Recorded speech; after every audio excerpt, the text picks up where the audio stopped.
Bonjour et bienvenue dans cette vidéo du groupe 30 000 légumes de Normandie où nous allons voir ensemble différentes techniques testées par des producteurs du groupe pour réduire leur recours aux herbicides de synthèse.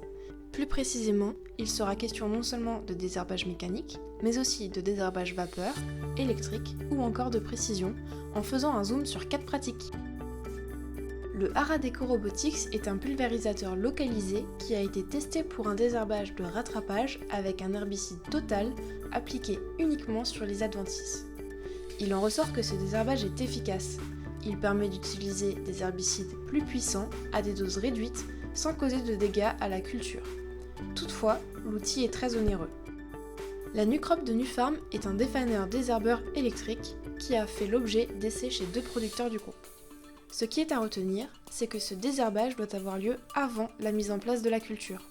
Il est d'ailleurs nécessaire de réaliser au moins un faux semis en amont du désherbage électrique. Pour une efficacité maximale, les adventices doivent mesurer entre 5 et 10 cm au moment du passage de la machine et il ne faut pas remanier le sol avant la mise en place de la culture. 2 producteurs du groupe travaillent sur des cultures paillées.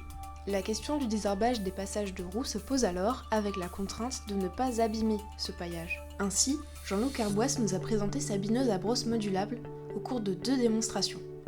Bineuse qui répond aux attentes des producteurs. Le désherbage vapeur consiste à désinfecter le sol en injectant de la vapeur à haute température. Un producteur qui possède la Steamer sur culture de jeunes pousses souhaitait optimiser ce désherbage. Des essais ont donc été menés pour répondre à ces questionnements.